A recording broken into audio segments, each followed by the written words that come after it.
everybody, sunny Monday. I was just saying to Natalie, our guest, that today was the first day this year that I have put some sun cream on, protecting my skin.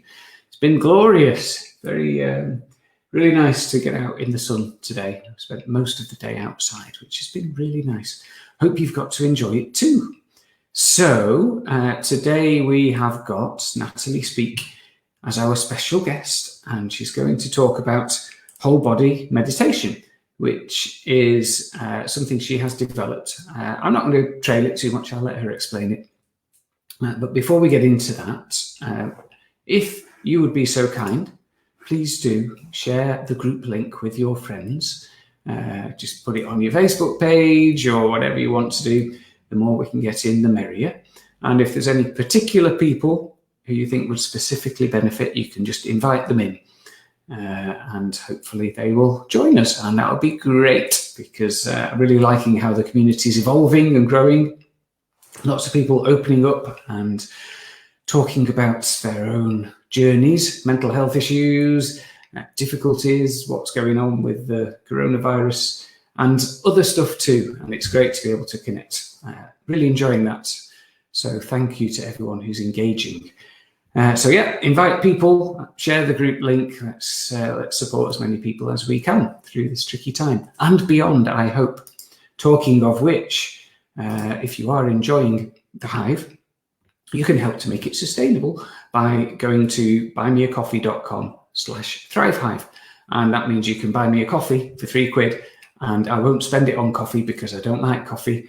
But it's just a way of getting some cash across, which is much appreciated. Or you can subscribe for £7 a month and help to make it sustainable in the longer term, hopefully. So thank you very much to all those who have done so already. It's much appreciated. And the final thing, penultimate thing, before we bring Natalie in, is I've got a couple of mental health first aid courses coming up. So if you would like to train with me, I've got a half day next Monday. That's the 1st of June. In the afternoon, mental health aware. It's a kind of beginner's course, I suppose. That makes it sound like it's dead simple. It's not dead simple, but it's an introduction to lots of mental health issues, how we can keep ourselves well, and how we can spot the signs and symptoms of mental health issues in others. So it's a dead good course, only £75. You can book on at my website, which is pathlight.org.uk/courses. There's also a link on my Facebook page as well. And if you want to go the whole hog and become a fully qualified mental health first aider, don't you know, that's a 2-day course. It's really good, really empowering, and that's going to be the week after. So the 8th and 9th of June, 2 weeks today. And that's £260. So both heavily discounted and very well regarded mental health first aid England courses. And we've had really good feedback from the ones we've done in the past. I say we, I mean me. So yeah, if you want to train with me, check out the website and do come along. It would be great to have you along to do that empowering training. And the final thing is quite a few people reaching out for support at the moment through the group, which is great. And thank you to everyone who's engaging with that and offering support to others. It's a lovely collaboration of support and love and sharing. So that's great. If you feel like you want some more formal support, then I'm offering free 15-minute phone calls or Zooms if you prefer, or Skype or whatever, just around wellbeing, mentoring, personal development, navigating life's challenges.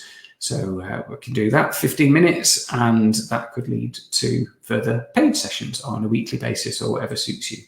So yeah, I've got some slots at the minute. If you fancy booking in for that, then just send me a message or visit the website.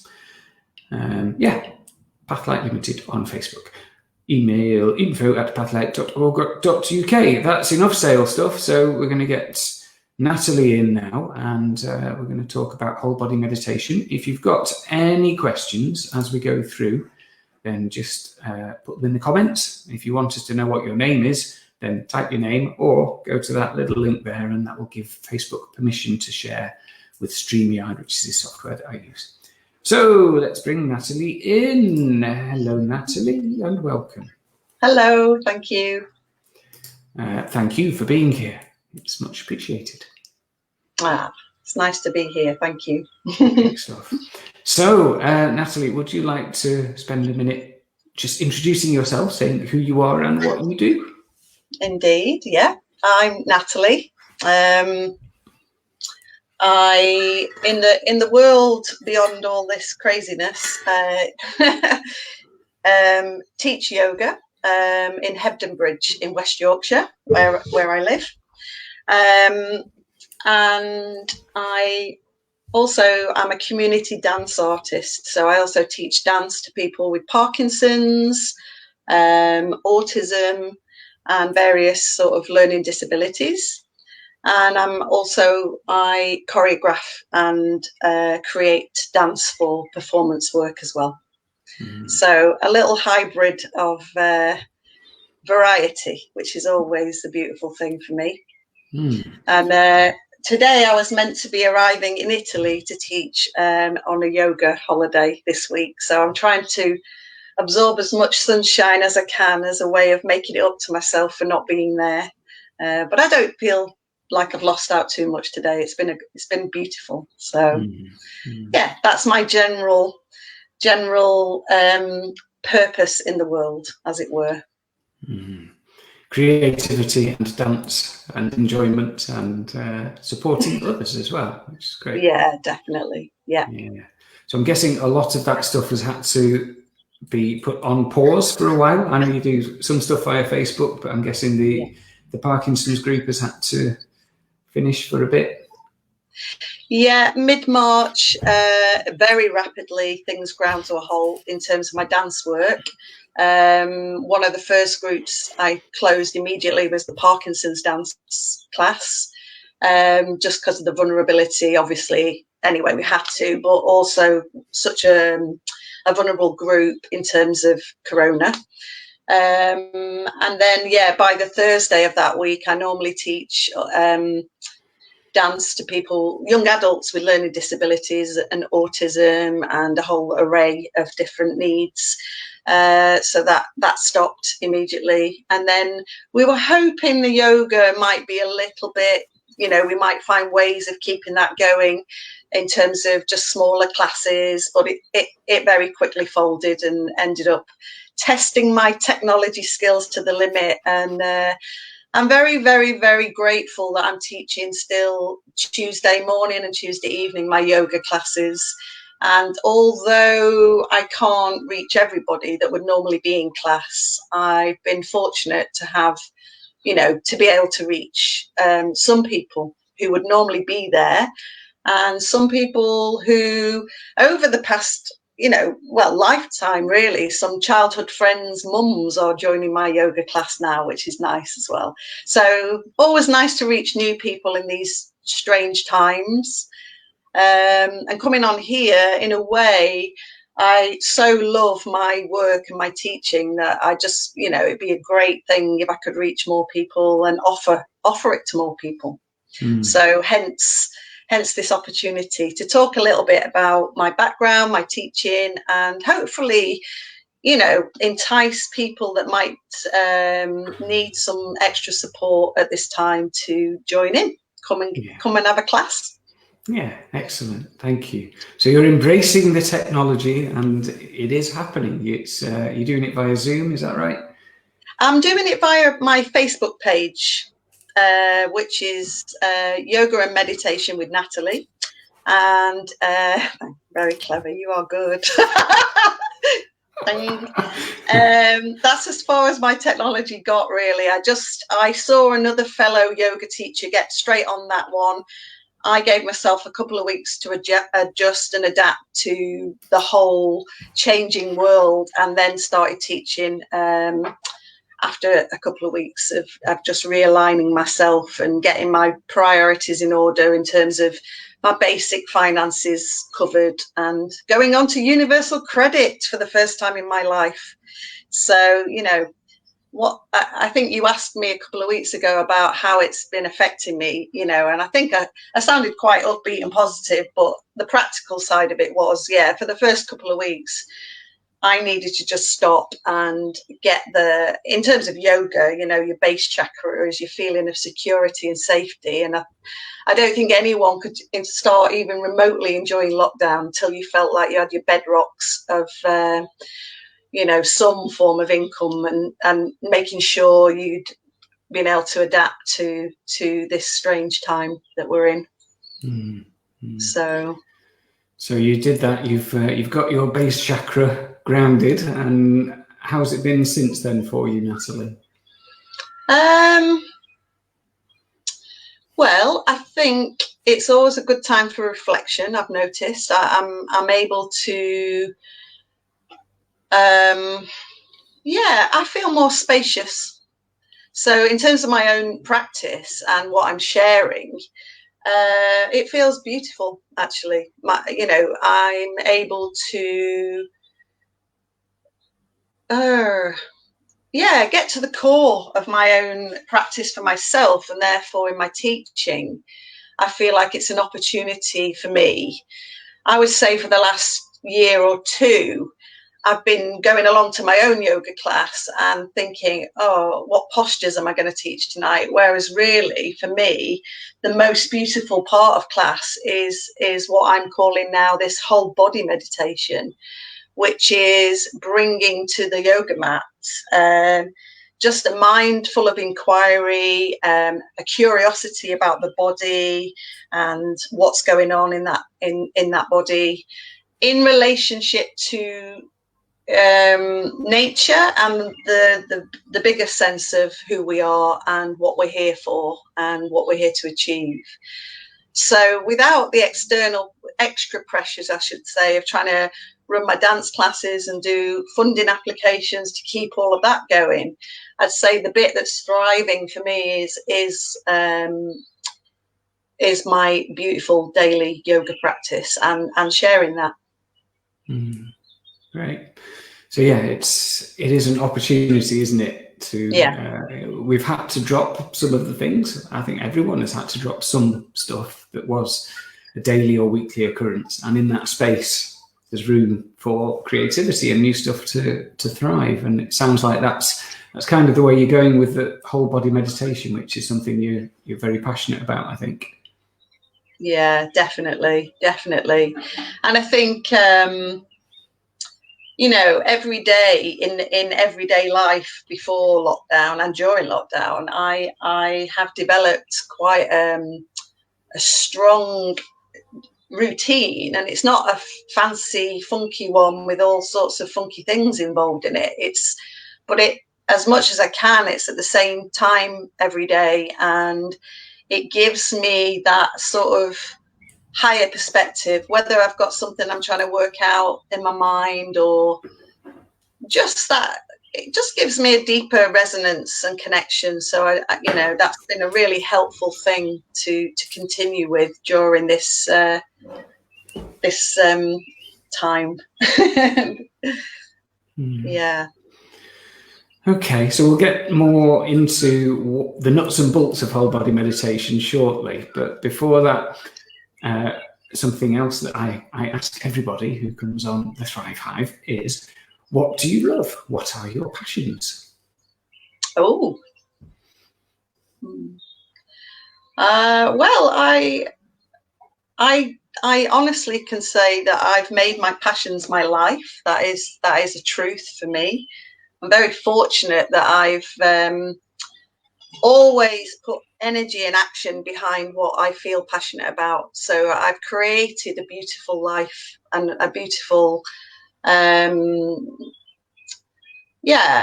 think that took a lot of courage in a way. I resonate with some of your past, you know, having been a very stressed, burnt out primary school teacher in a past life. In my late 20s, I made some decisions to no matter how scary and how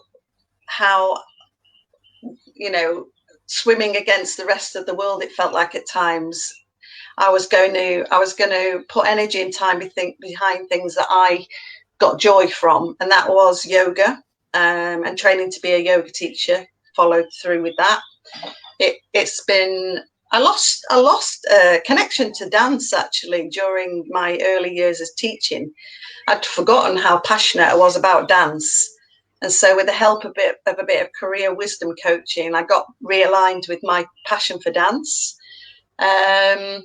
Sunshine, sea, holidays, adventure, travel, I would say weighs fairly equally now with routine and home life and having a dog and a cat and 5 guinea pigs. And, you know, I'm always interested in those two contrasting senses of freedom. I can feel very free lying in the middle of the sea with the sun shining on me, feeling like I've not got a care in the world. But I can feel equally as free in my daily routines and finding the beauty in little details. You know, I've walked like Groundhog Day, the same hour walk every day during lockdown, and I see something different every day. You know, the baby goslings, the baby ducklings, you know, there's life there, isn't there? So I've always been interested in those two philosophies. Do we need to ever leave our home to feel alive and free? Or do we find that by searching the world and traveling to Costa Rica and, you know, joining in with life's pleasures, food and culture? And I think for me, the answer is life's for living. And I love all of those extremes. You know, I can appreciate the fine detail and the expansive adventure of life. That's a great answer. I get where you're coming from, you know, and I think the way I'm kind of receiving that from you about going on the same walk but seeing something different every day, that to me is just mindful awareness, and almost having that beginner's mind, childlike eyes. Yeah. You know, and I think, you know, when I used to go for walks with my children when they were much younger, I still do so, but both of them actually, they would always notice stuff and stop. Yeah. You know, even if it was a stick or a ladybird or a little flower coming out of a crack in a wall, you know, Yeah. and that to me is where the nuance of beauty is, in just what we might see as the mundanity of every day, but actually that's what it's all about. Yeah, for sure. And I think if we want to call it lockdown, whatever the term is for this time, it's you know, I know a few friends that have been facing some shadow sides to themselves during this time, but I think it's reminded me a little bit like when people say to you, if you won the lottery tomorrow, how would your life change, or what would you buy, or what would you do? And I think if you can answer that question, that I'm quite happy with my life, you know. Yeah, okay, it'd be nice to never have to worry about this or that again, but I think it's similar during this time. If you can live simply and get pleasure out of simple routine and simple, it takes a lot of work to really be very, you know, have I cooked myself a nice meal today? Have I had my hour's rest and meditation? Have I been for an hour in nature? There's quite a lot of ingredients you can pack into a simple day, you know. Have I nurtured the creative part of my brain and mind today? Have I read something interesting or something? It doesn't even matter, you know. Just, it's fun building the ingredients to a great day, and knowing that doesn't have to be too wild to be very enjoyable. Yeah, that's nice. You got me thinking now about what would I do differently if I'd won the lottery. I don't do the lottery, so I'm not going to win it. But if I did, like yourself, I wouldn't change a lot. And for me, it would just remove the anxiety that I sometimes have about not having enough money. Yeah. But I'm kind of trusting at the moment that things will just be okay. Yeah. Lovely. Okay. I like your thoughtful answers, Natalie. Very good. Oh, thank you. So you shared a bit about your journey that's got you to where you are today, and you are kind of living your passions through the creativity and the dance and the yoga. and the meditation. So is there anything more that you'd like to share around your kind of personal or mental health or professional journeys that got you to where you are now? Oh yeah, for sure. I mean, I have a very, very sort of interesting, and I call it interesting, relationship with anxiety. I always have had. I was probably, as a child, probably suffering quite critical, with quite intense anxiety without even knowing that there was a term for it, just from early childhood sort of traumas and parents divorcing and growing up with a mother with quite sort of poor mental health, and she suffered quite badly with quite, I don't know whether it would be bipolar or certainly severe depression and anxiety. So I was brought up in a very unsteady environment. And I think I carried that through. I think, like I heard you say in one of your talks, Paul, I was the good girl. I tried to be good and I tried to do the right thing and be good, don't rock the boat, be a peacemaker, middle child, all those, classic. Well, I think I was generally a little ray of sunshine, probably, as a little girl. But that had quite a price to pay. I think I went into being a primary school teacher very early on, 22, as soon as I could teach, I was teaching. I'd done my 4 years training, and I was, very soon, very quickly, like, star teacher of the school and all this superstar, like, inspection status. But boy, can you not keep that going, whoa. I knew how to play the game. I knew how to get the top grades in it, but I burnt myself out badly by the age of 27. 5 years of full-time inner city teaching, head of special needs. I was in a dark place by the age of 27. And luckily, by that point, I had been to my first yoga class, probably when I was about 24. And I will never, ever, ever forget the impact of that first yoga class on me, in terms of bringing me into this thing called the body that I had probably forgotten to connect with, let alone listen to or be guided by. And the release at the end of that first class was, I crawled out of the room in fits of tears with laughter, because, like, I must have had a body so full of tension and held anxious, nervous energy that I just lay on the stairs for about an hour in tears, crying with laughter, because that release. Wow. And it was pretty profound, and it made me realize that and one thing about me is that when something affects me, if it's for the good, I want to share it. I want to learn it. I want to share it. I want to know what that is.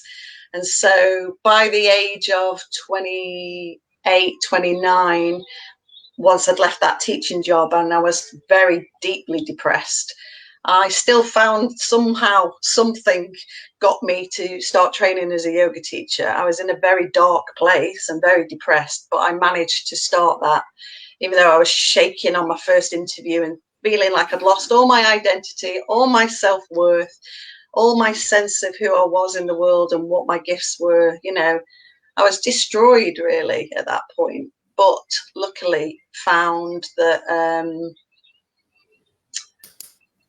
yoga had been something that I knew I could trust. I could trust it. It took a lot of trying it and testing it out, but when someone tells you to listen to your body and start to listen to your breath and trust that part of you, if you then commit to that, then I've learned that something will see you right. It'll see you right. So it sounds that's like where the yoga. Sorry, that's where the yoga came in at that stage in life, and from that dark place. Which is often the way, isn't it? I was talking about that this morning, about the cracks of where the light gets in. And it sounds like a really profound experience. And I just wonder, so many people are brainwashed almost into thinking to have a happy life, you have to have this career mapped out, and you go up the ladder and you make money and stuff. But it feels to me like you kind of got off that ladder in order to almost make your own alternative means of climbing a wall. And how did you, I mean, that yoga experience seems really powerful, but how did you go about trusting that feeling that you had? I think it was probably a good combination at that time as well. I'd sort of embarked on some Gestalt psychotherapy. I was involved in that from the age of 25 to 30. I had 5 years. Boy, do you pick yourself to the bone marrow during that. So I'd already started looking back at like the connection with my upbringing and family patterns and behaviors and things that I was already in a relationship and wasn't enjoying some of the aspects of myself that were appearing. And so I've always wanted to improve and look, at how to live honestly and authentically, and when things aren't right or things aren't how I wanted them to be, I was always right. I've got to really get right into the nitty gritty of what that is about. So I had quite a grueling time between my mid-20s and 30. And then I think the therapy combined with the yoga were both kept. The way I used to feel like I'd go veer offline, and then one or the other would bring me back somehow. And the combination of those two, I would just start and then and I think through life, we all need some thread or something that gives us a sense of, groundedness and connection to a greater sense of purpose, a greater sense that there's some reasoning beyond our normal everyday thoughts and working things out. And I think the combination of the therapy then and the yoga was what I needed. I needed to thrash stuff out. I needed to look at parenting patterns and behaviors and why I was behaving like I was, even though I hated it myself. Do you know what I mean? So that was helpful early on. And then in truth, stepping from being a teacher to becoming a yoga teacher, it wasn't just like ta-da. Some people decide they're going to do something and make it this successful, amazing thing. It's never been my path. That I trod one foot in the world of still doing a bit of teaching with starting my new thing, and I've done that for many years. I was a good teacher. I was a good primary school teacher. So I still tried to find little ways in of getting little dream jobs where I'd just teach dance or just teach a bit of maths to just this small group. And so I kind of stayed in teaching as long as I felt there was some real meaning in it for me and for the children. And once I finally shut the door, which was probably about, 10 years ago, I finally shut the door on teaching. I was glad to step back and watch that system just go. It's not a system I believe in. So, and then the yoga was great. Obviously the yoga had become a bigger thing. I'd say from my late 30s to early 40s, it was all about wanting a family and children. So that took me on another path for a while. I was doing everything that I could do to hope to become a mum, and that didn't happen.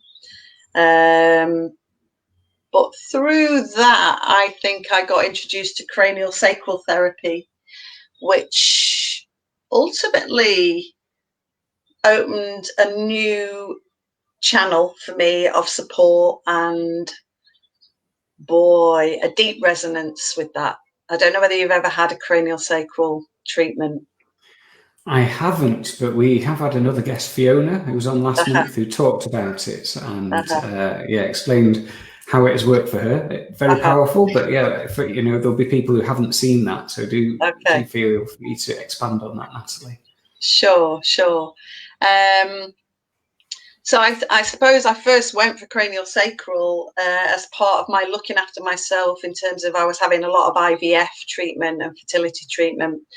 And my anxieties around motherhood were huge. And cranial sacral therapy, I feel, just gave me the safety in my body, the feeling, the felt sense of support and safety, the felt sense. And I really sort of say that because I am a body person, but also I do rate therapy, and I know it's got its place, the talking bit of it. But this was the first time that I felt that I was being held in a deep way, so that anything that needed releasing, any traumas, any stories that I'd created, for me to have that physical sense of held safety worked on another level for me. And yeah, I will talk a little bit about cranial sacral because I nearly trained as one last year and I didn't. And the reason I didn't in the end was I think what I realised was it was enough for me to receive the treatments, which I do on a fortnightly basis when I'm not in lockdown.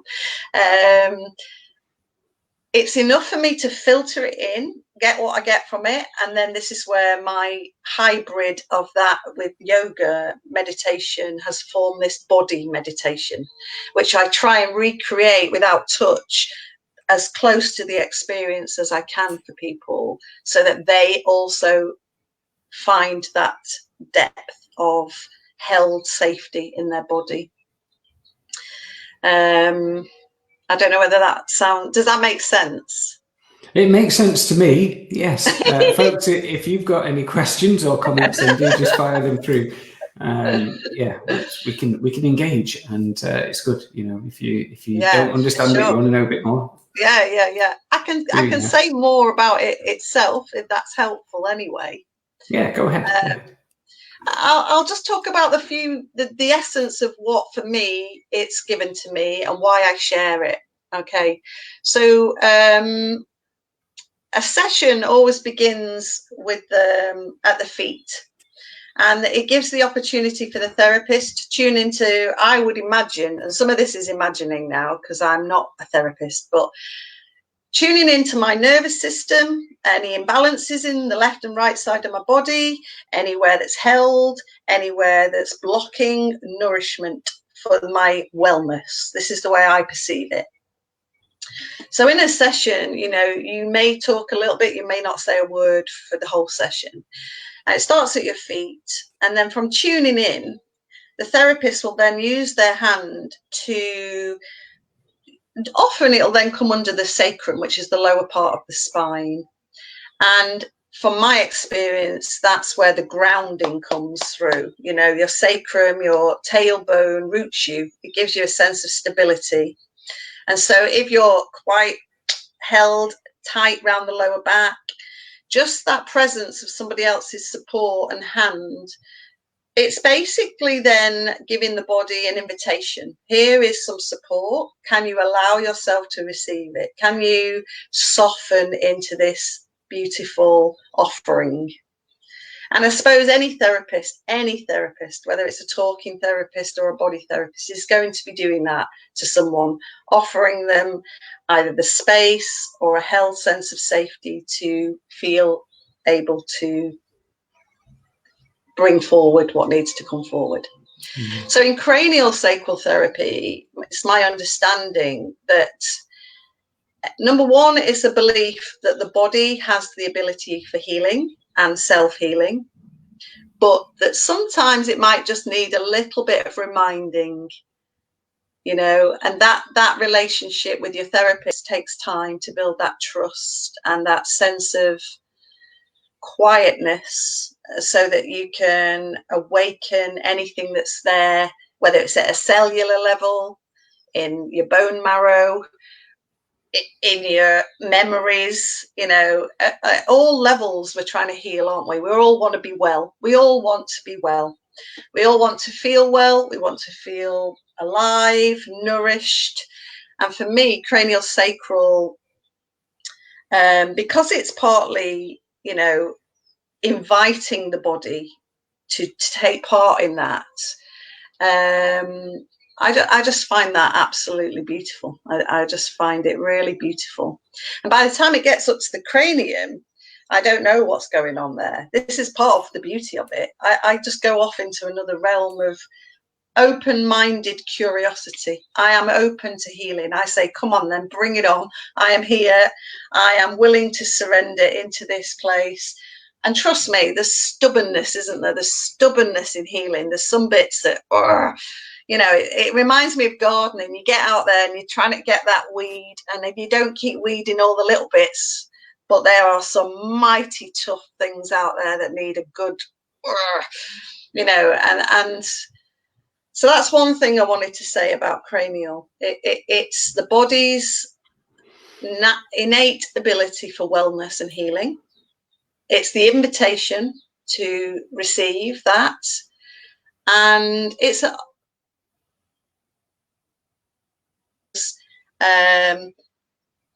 mostly in quietness, when we're drawn to a really deep stilling of the nervous system, of the mind, of the brain, and then we can make space for healing. You know, if we're and an example of this, I would go into my therapy early on. I've been having cranial for 5 years, and I'd be full of stories. And she'd just go, okay, should we go to the table now? And I'd go, oh, all right then. And in a way, now I realise that even my stories, even all the things I've created around the healing, I'm not going to say I don't care about. I am less concerned about, because I know that my intention for those sessions is to be open to receiving it. So I could sit and moan for an hour, and I could tell her some great things that have happened to me in the week. But the best bit was just getting on that table, getting down to it, and saying yes, you know, yes. Nourish me. Let my brain be nourished. Let it fill itself with cerebral spinal fluid, you know, which is the other principle of cranial. It's the journey up the spine, so that you've got nothing in the way of you receiving a fully nourished sense of well-being. So that is my take on it, from someone that's received it for 5 years. And it's not cheap, you know, it's probably the going rate for therapy. I don't even know what that is anymore. But, you know, an hour session would be probably 45 quid, worth every penny to me. And then what I do as a yoga teacher and body meditation teacher is I try and assimilate all that I've experienced, and then try to offer as close to that without, I cannot get round to a room of 15 people and put my hands under everyone's sacrum, but I can try and find the words that resonate with the experience. And so what I'm trying to develop is a body meditation that gives something of getting people to that quiet place where they can move beyond their thoughts, beyond their mind. Yes, check out their bodies. Yes, some days it might be that you're solving a problem from a higher perspective. I'm not saying that every session will give you, you know, a massive source of healing, but I can say from my experience, it's a nourishing experience. It's something that, because of the stability of the regularity of the practice, I can tell now when it's a little or when it's a big, you know, there's a big, oh gosh, something really needs to move through here and be released. And I think the combination has been pretty powerful and helped me a lot. I don't half talk, don't I? It's all good. It's all good. You know, it's really. Well, what a surname for a chatterbox. Speake. Yes, well named. I've never thought about that before. But yeah, I just kept thinking, as you were talking about that with great passion, you know, your passion shines through for me, Natalie, and it's clear you are doing your passion is your job. And you were just talking about sometimes those weeds have such roots, and we have to really yank them. And I just instantly got this image of last year. I was doing some weeding. I don't do it very often, but I was out in the back garden, and there was some kind of weed that just had this really, really, really long, thick root that went right under the lawn. And we have a name, these roots. I've forgotten the name of them now, but it was so satisfying pulling it out. I can't tell you, tracing it along and just having to use all my strength. Yeah, and I get that, you know, in talking therapy, in body stuff, you know, people talk about it in Kundalini and all that type of stuff as well. It's really connecting to the body, and there's something spiritual about it as well. There's something connecting, and it's like getting under the surface and really going, I'm having this, I'm bringing this out. I keep thinking of it as like the last one I did, thank God I worked on a big one just before lockdown, otherwise I'd be insane right now. But I always think of it as like, right, I'm going to put my belt on, like lock myself in. You know, when you go to a fun fair and you go on the big scary one and you get yourself strapped in, and it's like, come on then, here we go. I'm gonna work on a big one right now, and it's gonna be. But Paul, I was reading this morning about, I woke up early, and when we went away to the Orange Tree retreat for New Year, I don't know whether you remember the yoga teacher talking about samskaras or sanskaras, and they're big, almost karmic patterns that come through your life, and you can repeat and repeat if you're not careful. And so this morning I read up about that, because that's what I think it is that I'm trying to talk about, in a way, the combination of the yoga side of it with this, because those traumas, so for me, my dad leaving my mum when I was 6, those early sort of traumas, you know, what I've learned, even to now, we're all still learning. The most recent one, having entered a new-ish relationship, is an inherent belief that relationships don't work, really. So what's the point? They don't work. It's going to go wrong, or I'm going to find something to sabotage this one with, you know, great. And I realized that one of my samskaras is right back to that age 6, you know, from parents that divorced and split up. It formed an early scar or an early belief system, and trying to heal a belief system, woohoo, you know, and for that I needed my yoga, my cranial, and a bit of therapy again, because I needed to know. I was in a state of such fear. She said, you really look like you're about to be eaten by a tiger. And that's how frightened I was. I was in a state of absolute fight or flight, terror. And this is just because someone wanted to go out on a date with me, you know. It's like, whoa.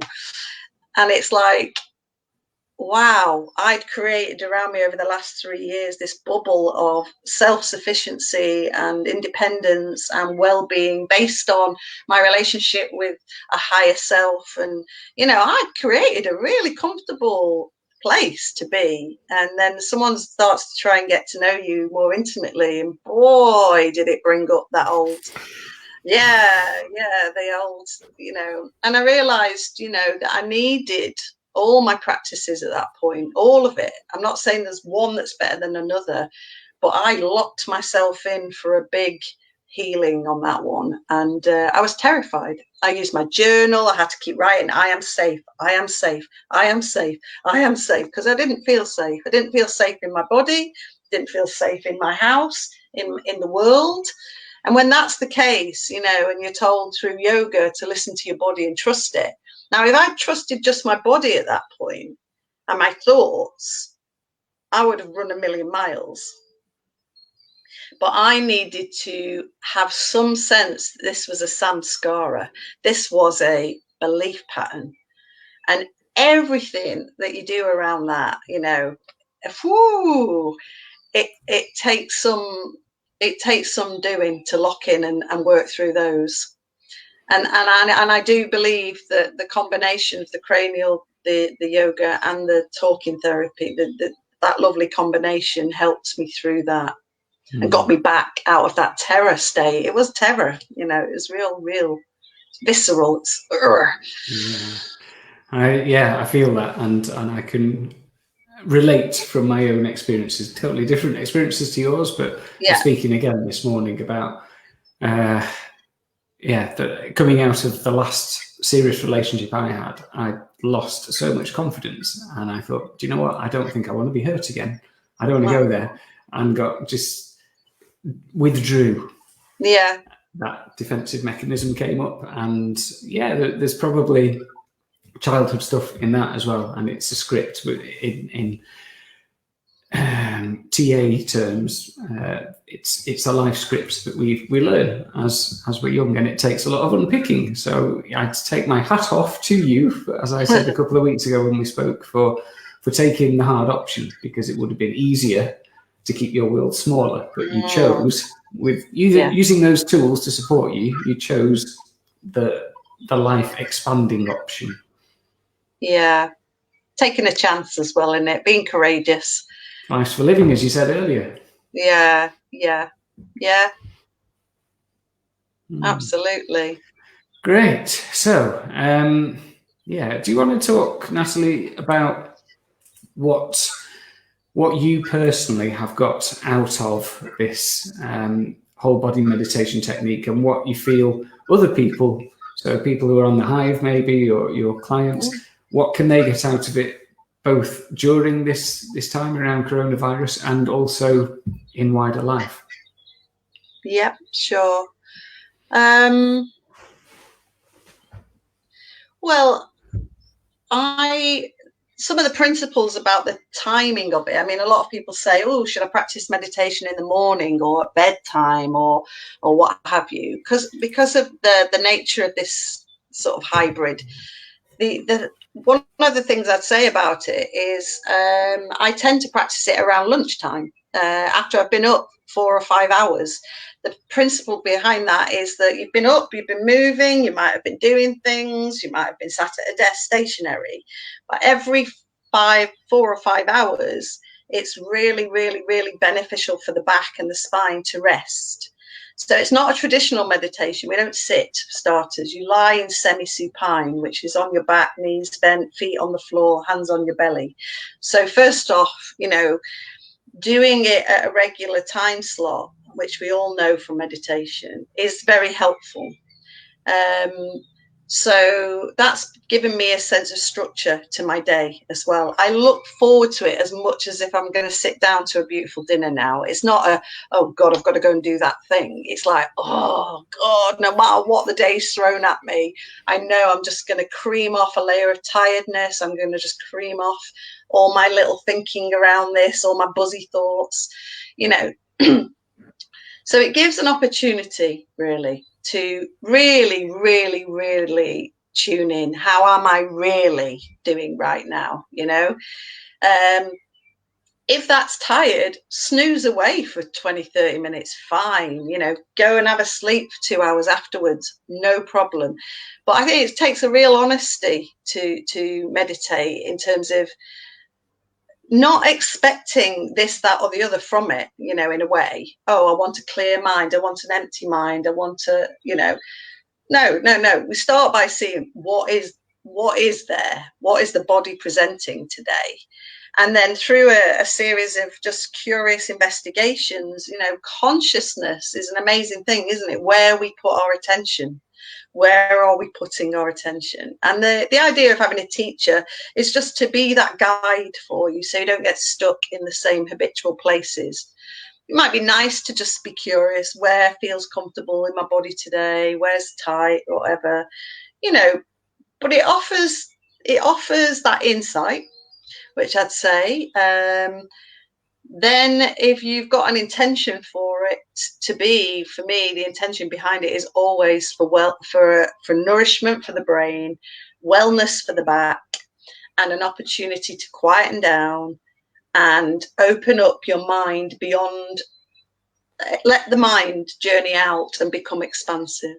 And whatever that brings to you, it might bring a new insight. What are you doing that job still? Why aren't you doing this now? Or whatever. Or it might just offer you the opportunity to become more dreamy. When do you sit and let yourself have a dream, a daydream about what your life could be like, or what have you? So I think it's like the breath in yoga. It's like giving yourself the little pause between being active and inactive. It's a conscious rest, but it's, like I say, done around lunchtime. Nourishment for the back, wellness for the brain, and the whole body experience. And then from there, if you've got a niggle, like I've had a sore neck and shoulder for a while, it often gives you the space to then experiment with a few new postures. You know, what do I need today? I don't need to follow this, that, and the other. You know, that's somebody else's body. What do I need today? Where am I feeling a bit, you know, we're not all in the same bodies with the same minds. So it's, yeah, I think without sort of bigging it up too much, because it might not be, it might just be that it's a nice chance to rest for 20 minutes with your feet up and become more conscious of what's happening in here, what's happening out there, and how those two worlds sort of blend together. It's a nice way of putting it. So it sounds like really it's an opportunity. You're providing a space for whatever that person needs. And like I say, it could be a snooze. It could be a new insight might come. And I think you talked a couple of weeks ago that you personally have got a deeper connection with nature as well through following this practice. Definitely. Yeah. I mean, I always encourage after a certain point of inquiry to allow the mind, to allow and invite the mind to journey out. Can you hear the ocean? Can you hear the mountains in the far distance? You know, and even if you can't physically, you know, wow, what a vast invitation, you know, to breathe the ocean for a while, or just let yourself span out and become expansive. It's yeah. I have a sudden hankering to go to the seaside. No, tell me about it. Oh my word. The sea, the ocean. Yeah. Lovely. That's really nice. And yeah, I mean, you've spoken about trauma as well. So do you see this as potentially a doorway or a tool for people to start looking at their trauma as well and heal? Yeah, yeah, for sure. I mean, I watch people in my class when I can see people. Often in that semi-supine, when I've talked through the body, you'll often see, you know, a physical little release, and it's often little held traumas. I can often, you know, if it's a big one, and like I say, if it's something that's then triggers a memory or something that needs talking about, then obviously you go off and check in with your counsellor or your therapist. But I definitely think, you know, there's an opportunity there for the release of held trauma and tension in the body and the mind and the memories. Yeah, I think we're inviting that in a way, aren't we, with therapy and any body wellness thing. We're saying, look, here is an opportunity for you to work through, and to do that you need to feel safe. And that's why I think with your back on the ground and your relationship with the earth really stabilized through a bit of talking, meditation into the body, you are safe, you are grounded, you've got the ground there taking you. And now do you trust the vaster? And now can you feel how expansive this opportunity is to let some of that breathe out? Because I think we're all at our heart, aren't we? We're all in our heart sources of love, unconditional love. We are all love. We are all love and light, and all these things that just get in the way of that. You know, all these layers of stories and hurts and traumas and scars and everything, you know, really right at the source of that, when we keep clearing it back, you know, it's just about saying, can we re-experience that in the body and the mind? Yes. And be well. Yes. Just yes. Got all tingly when you said that. Oh. Yeah. Come on. So yeah, that was lovely. Yeah, and as you were talking about that release of trauma, I had one of those last week actually. I was doing a guided meditation, and I can't remember what it was, but there was something very resonant in it for me. And clearly I'd been holding something, and I felt this thing just come out of me. Don't know what it was, how long it had been there, whatever, it just came out. And I thought, okay, I've released something there. Yeah, it's beautiful, that, isn't it? You kind of go, thank you. Yes. Off you go. Smashing. Yeah, so that sense of safety, and like you said, lying semi-supine, but also the relationship with the teacher, which I'm guessing might take a little bit of time to develop, to feel safe with the teacher. Yeah, for sure. And and it might be that this particular hybrid doesn't work for people, but people generally resonate with different teachers, and you find your tribe, don't you? You find your teacher. A lot of people that don't come back to my yoga classes are the ones that are expecting a gymnastics workout. They're not going to get that. They're always like, oh, look at you're all not interested. I could stand on my head and wrap my legs into lotus if I wanted to. Not interested. It's not what rocks my boat. Wellness and healing is at the heart of it for me, and everyone deserves to feel well and wholesome and loved and loving. And that's the heart of I'm a heart-centered teacher. And so if people resonate with that, then that's great. But if not, go find yourself a great cranial therapist, a great yoga teacher, and a great talking therapist, and Bob's your uncle. No, but it'd be nice to see how these body meditations, I'm curious. I want to share some of that practice. And if it helps, like we always say, one person, then that's great. Most of my yoga students don't want to get off their yoga mats. If I suggest we come up to standing, it's like, what? She's going to make us move?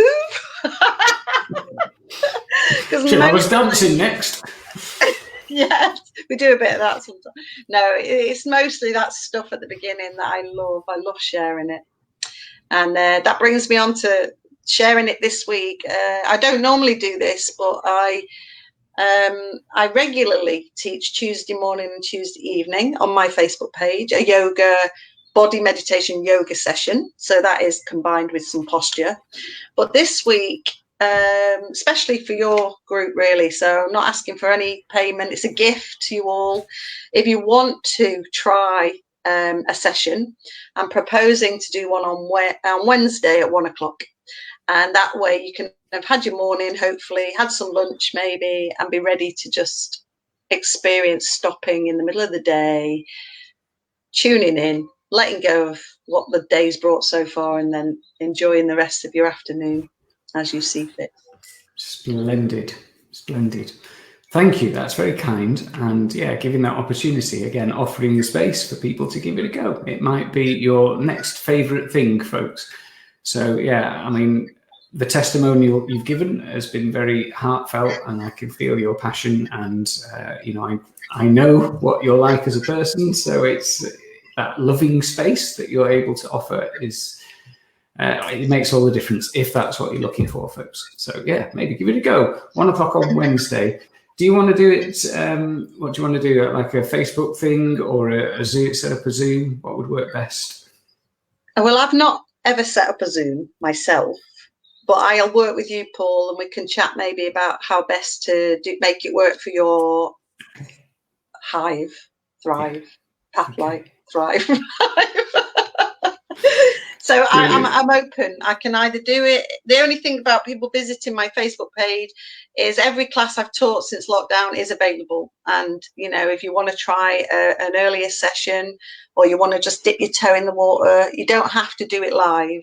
I won't be offended if there's one person out there or none. I'm going to do it, and it's a gift. And if you want to receive it, then that's there. And if you want to do it later in the day, it's not a problem. I know some of you might have children and other commitments, but that's when I'm offering it. Wonderful. Thank you very much for offering your gift. And also, you're sharing your story and your insights as well. So Rachel, hello Rachel, she's saying, really fascinating to hear your story, Natalie. Thank you, smiley face. And pleasure. Somebody else is saying, love the pink, Paul. Yes, I love the pink as well, thank you. I like the pink too. It's these guys, you might have heard of them. Thank you, whoever that was. I can't see your name. So is there anything else, Natalie, that you would like to bring, anything to cover that we haven't discussed already? Oh, I think you're doing a great job with this whole, I love listening in and tuning in, and it's really good to share, isn't it? And it's good to know you're not alone and stay connected. And I'm liking the wilder look as well. I think it suits you. Thank you. Somebody Yeah. said the other day, you've got a committed beard now. I've got a committed beard. I'll have to grow all my armpit hair and join you. Not that I can, so you know. Thank you. But yeah, no, I heard what you said there, Natalie. Thank you. And it's a pleasure and a privilege. Lovely. Okay. So if there's no more questions or comments, folks, then we'll bring this to a close. It is 9 o'clock.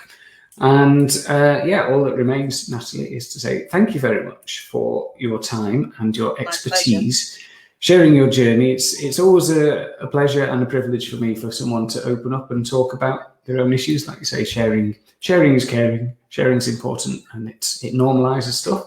But really fascinating also to hear your journey and the passion that's behind everything that you do, which is really evident. So thank you once again. Oh, pleasure. Thanks for having me. You're very welcome. Okay, so I think we'll just end there, folks. Actually, I normally do a kind of ending spiel and try and sell you stuff, but I did that at the beginning. So if you missed it at the beginning, just rewind it and you'll see all the stuff I'm trying to sell you. Mandy, hello, really enjoyable. Thank you so much. Good to have you here, Mandy. Glad you enjoyed it. Lovely. What else? Yeah, so we'll just get an event up on the Hive, and hopefully as many of you as possible can join live 1 o'clock on Wednesday to try out Natalie's whole body meditation. You have to get that trademark, Natalie. And if you can't catch it live, it'll be available either. You'll be able to catch up either on the YouTube channel or on the Hive. So, oh yes, that reminds me. A few people have been asking, where do I find that session from a few days ago? I couldn't see it. What you need to do, if you're on the Facebook page, just click on, there's topic tabs, depending on whether you're on a computer or a phone, they might be in a different place.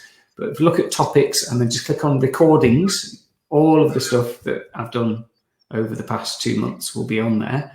And the other option is to go to my YouTube channel, which I haven't got a link for to hand, but just search Pathlight Limited on YouTube, and all the recordings are on there as well. And Hayley's there, she's going to catch up now. Good to hear, Hayley. I think you'll be into this, Hayley. Every time Hayley hears something good, she goes, brilliant, I'm into that.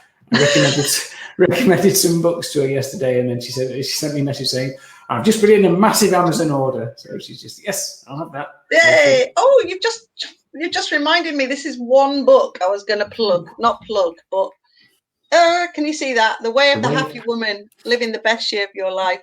Someone bought me that when I was in a really low place, and it really, it did good. It's got yoga practices, dietary stuff, and it was the thing I think that got me most in tune with nature and working through seasonal practices. So that's a lovely read. It's a lovely one. It's not one you'd sit and read cover to cover, but it really, really, really helped me a lot, that book. The Way of the Happy Woman. There you are. Read it even if you're a man. Too right. Absolutely. Excellent. Great, thank you. We shall end there. And what day is it today? It's Monday. So tomorrow is Man Tuesday. If you are a man, doesn't matter where you live. It doesn't matter if you have mental health issues or not. If you just want to talk to some people and be heard, or just listen to others and connect to them, come along to Man Tuesday. The link's on the Hive, 6 o'clock tomorrow. It would be lovely to welcome you along to our very loving, supportive community of males. Right, thanks again, Natalie. Goodbye, everybody. Thanks for being with us. Hope you enjoyed that. Thank you. See you soon. Bye. Take care. Bye, everyone. Bye-bye.